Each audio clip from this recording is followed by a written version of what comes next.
We thank God for bringing us together as one community of faith this afternoon.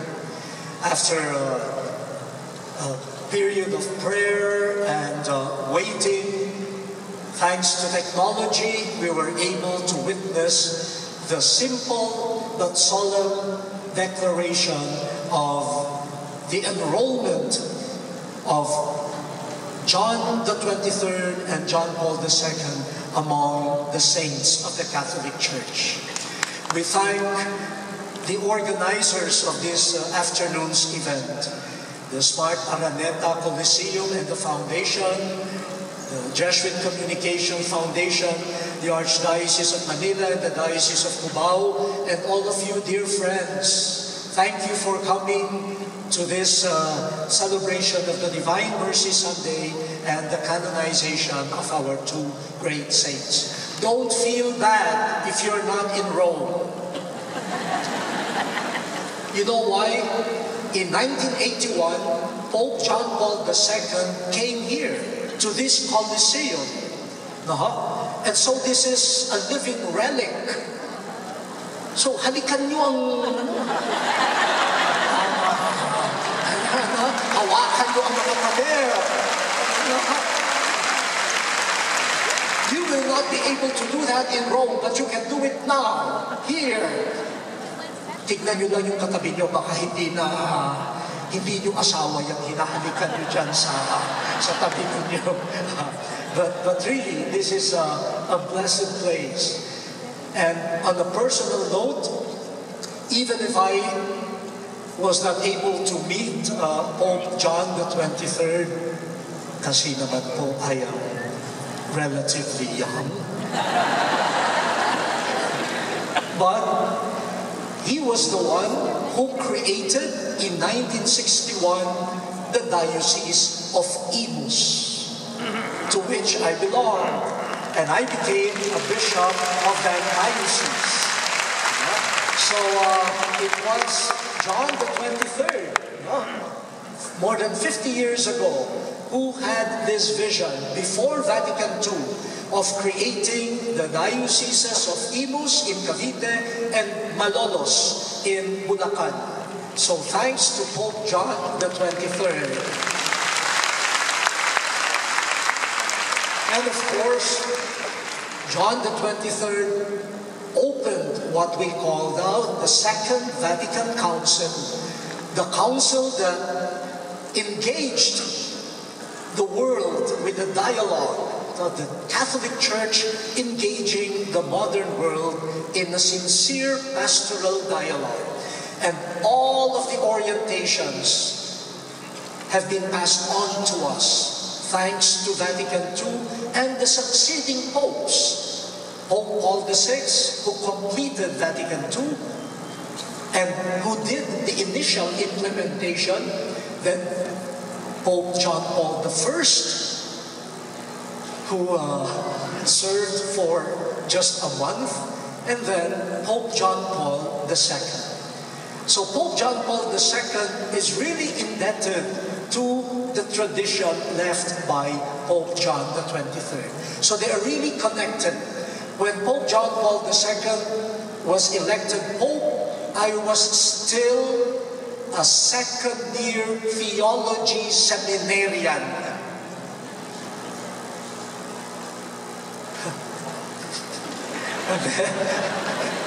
When I was ordained a priest, he was still the Pope. In 1997, he appointed me to the International Theological Commission. And in 2001, he appointed me Bishop of the diocese that was created by John the 23rd, Bishop of Imus. So talaga namang nag-iikot-ikot lang ang ating buhay doon.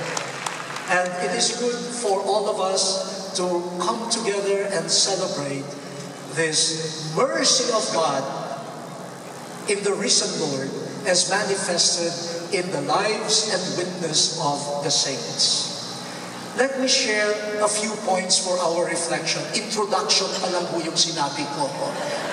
Ang ang dami na, pero introduction lang yun. The first point that I would like to share is the significance of a canonization, a declaration of the holiness, the sanctity, and the heroic virtues of ordinary men and women like us. I think some of you must have at least seen pictures of John the 23rd in the 1950s. Huwag magsisinungaling yung iba. Alam ko, adults na kayo noong 1958 when he was elected Pope.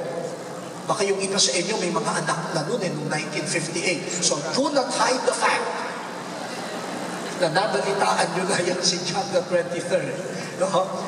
But he was, at that time, a simple parish priest and then a servant of God who served in the diplomatic corps and then was elected Pope and caused what they call the biggest revolution of the church in the 20th century by calling Vatican II.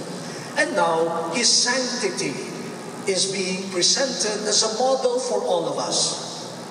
And John Paul II, who has visited so many communities, but both of them tied by one trait: sanctity, holiness. It is good to celebrate a canonization, to proclaim to the world that holiness is still real.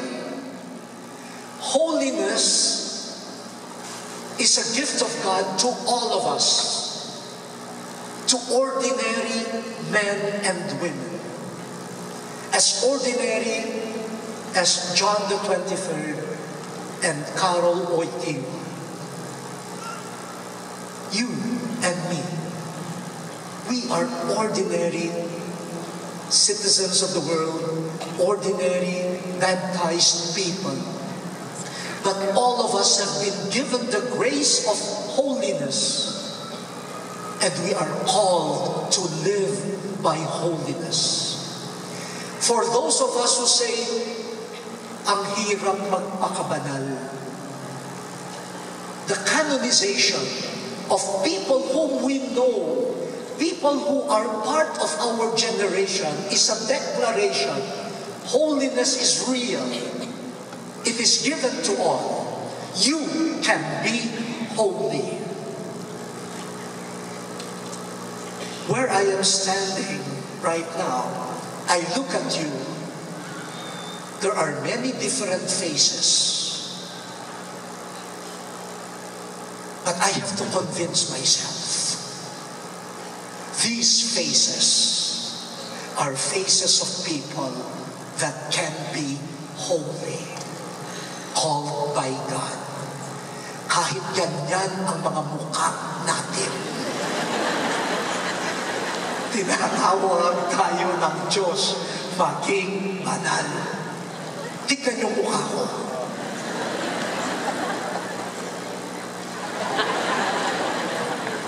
Ang layo sa mukha ng dalawa, ano ba?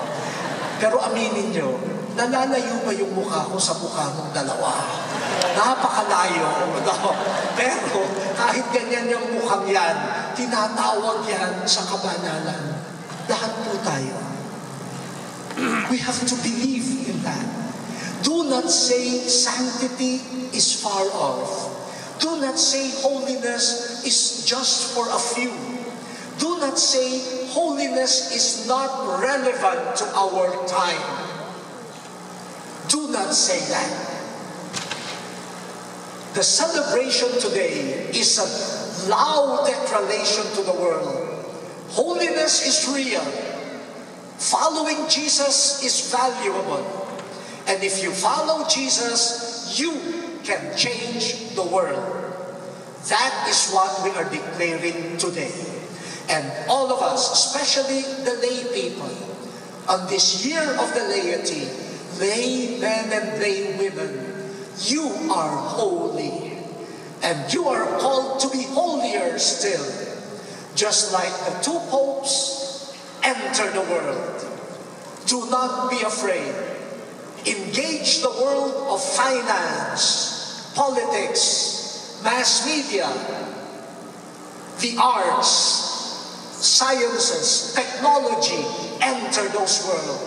Bring the values of Jesus. Do not be afraid. The mercy of God, the holiness of Jesus, these are all stronger than the sin of the world. For Jesus is risen.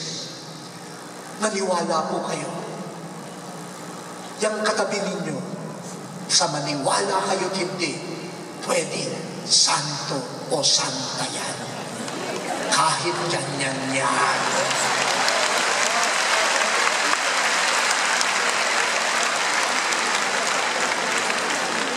Baka hanggang palakpak lang tayo. Hindi ha? So, do not be embarrassed to show you are holy. The young people who are here, tinatawagan ko kayo mga kabataan. Huwag kayong mahihiya na ipakita sa inyong mga kaibigan that you are following Christ. Huwag kayong mahihiya kung ang damit ninyo hindi yung high class. Huwag kayong mahihiya kung ang damit ninyo ay mumurahin lang.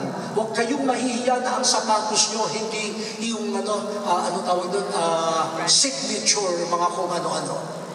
Huwag kayong mahihiya dyan. At lalong huwag nyong ikahihiya na kayo ay sumusunod kay Jesus.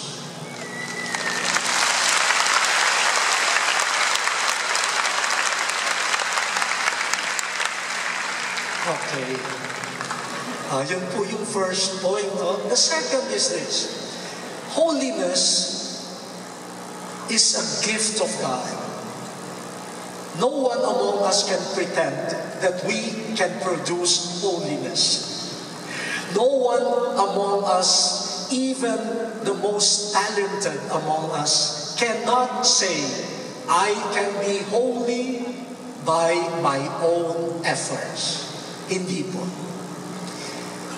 That's why it is significant that the canonization of the two popes happens on Divine Mercy Sunday. We are saved. We are restored to sanctity. Even when we are sinful and broken, thanks to the mercy of God. The resurrection of Jesus is the victory of God's love over the atrocities of the world. The resurrection of Jesus is the triumph of God's compassion over the sins of the world. The resurrection, Easter, is all about the victory of mercy. And divine mercy works wonders.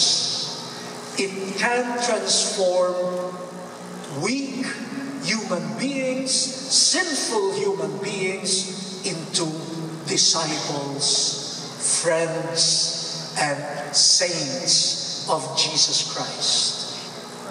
In the gospel, the risen Lord took the initiative of going to the disciples. Biruin ninyo, si Jesus na ang nasaktan. Si Jesus na ang iniwanan ng mga alagad niya.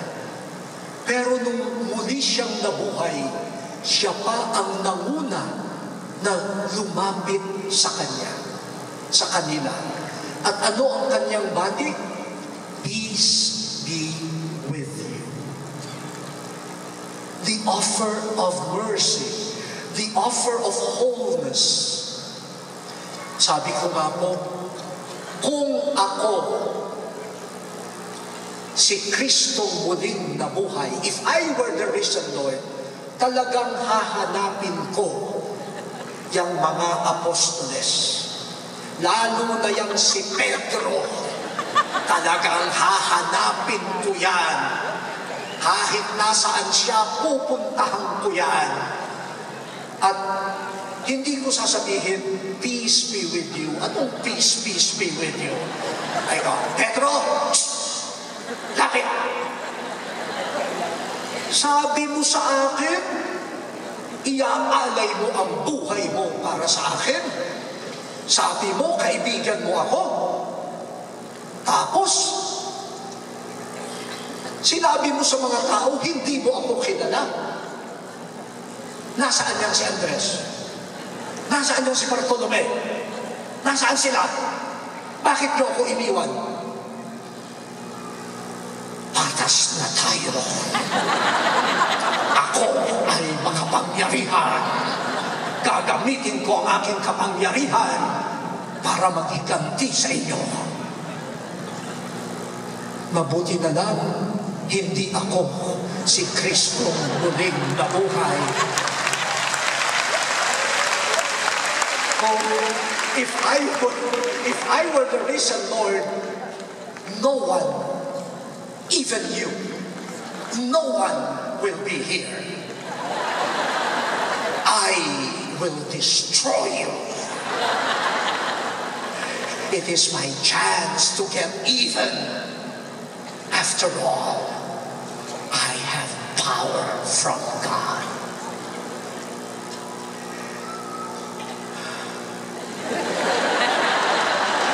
But the mercy of Jesus saved. It saved a Peter. It saved the disciples. The mercy of Jesus saves all of us. He offers peace, wholeness. We can start again. You have sinned, but I hope in you. I know there is some good in you. You can change. And with the mercy of God, sinners like Peter became proclaimers of the good news. What a change. What a change that compassion could accomplish. And as we look at John the 23rd, John Paul II, Peter, the first pope, and all of us, we see how we are saved by the extravagant, the lavish love of God. Without that, all of us deserve only punishment and death. No one can be holy thanks to God's mercy. So I am inviting all of you to look into your lives. See how weak, sinful, and broken we are. Yet every day there is a miracle of new life. Every day you do something good. How come? God's mercy gives us hope and the opportunity to live again. Last Holy Saturday, I visited former teachers of mine who are now sick. One of them, when I entered his room, when he saw me, he started crying. Umiyak po siya, umiyak. And then the nurse told me, every time there is a visitor, he cries. Parang siguro parang yung nahahabag sa sarili, naaawa sa sarili. Nung medyo na siya, kalmado, I started talking with him, and he said, "Oh, Chito, you used to sleep in my class."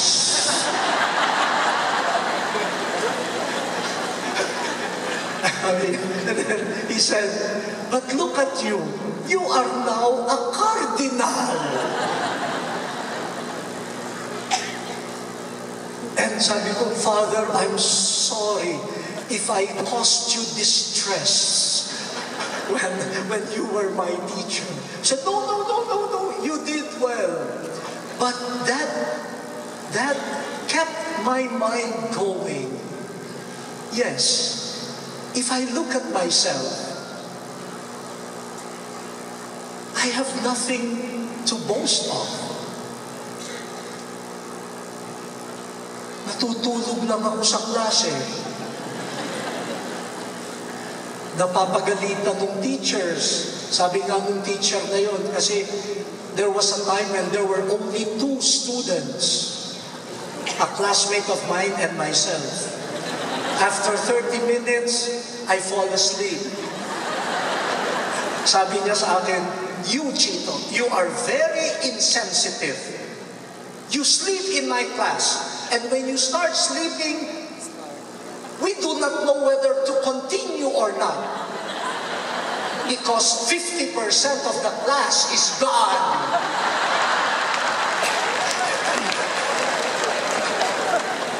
And then, eto ako, Cardinal. Only through the mercy of God.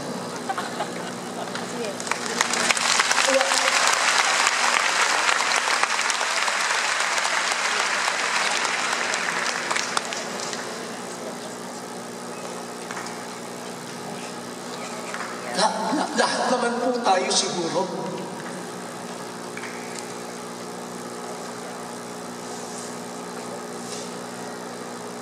Tutulog-tulog lang. Maraming hindi natin alam, maraming hindi natin kaya. Pero,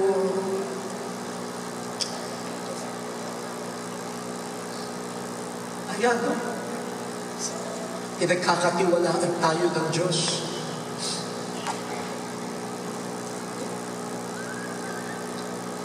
Yung mga asawa nyo, yung mga anak nyo, will never be worthy.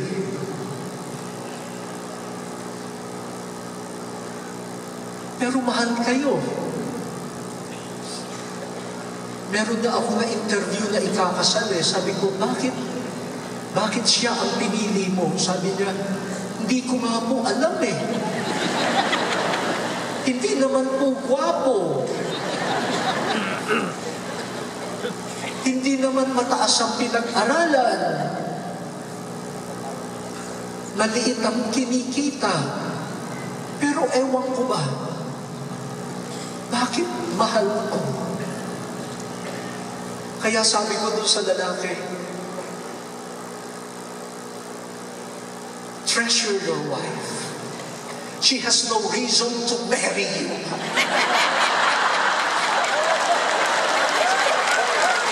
Except for the fact that there is love which you do not deserve. Huwag kayong tumawa because lahat tayo ganyan. We don't deserve God's love. But when you look at where we are right now, why? We are all products of God's mercy. Thanks to God's mercy.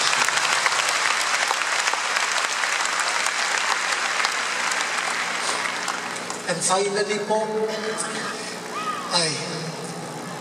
in the first reading, one miracle of divine mercy is a community that has learned to become brothers and sisters to one another.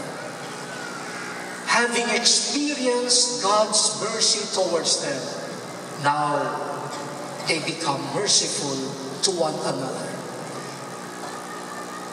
They came together to pray, to break bread, to listen to the teachings of the apostles, and they sold what they had and gave the proceeds to the needy. Divine mercy must be translated into acts of compassion, justice, caring, brotherhood, and sisterhood. No human society or community and no nation can be built on any other foundation except mercy, compassion, love. If we are merciful, we will not cheat. Sino ang nagdaraya? Yung walang habag. At pagkatapos silang mandaya, magsasabi, paawa kayo sa akin. Bakit wala kang awa noon? If you are a recipient of God's mercy, show that mercy. Do not be unjust. Do not trample on the dignity of children, of women, of the poor. Respect your workers. Do not treat human beings as commodities that you can traffic and exchange for a sum of money. Society gets worse because of the lack of mercy. Wala na bang naaawa? Wala na bang nahahabag? Hingi tayo ng hingi ng awa sa Diyos. Please, maging maawain din. And I'm very, very happy that we have our brothers and sisters with disabilities. Pakibati naman sila. Ay, hindi nila naririnig ang clap. Ganyan. Ayan. Ayun. They're one with us. And how many of them still feel neglected in the margins? Divine Mercy Sunday is a day also to be transformed into merciful, just people and disciples. I will be merciful to you. I will end my homily. Let us pause.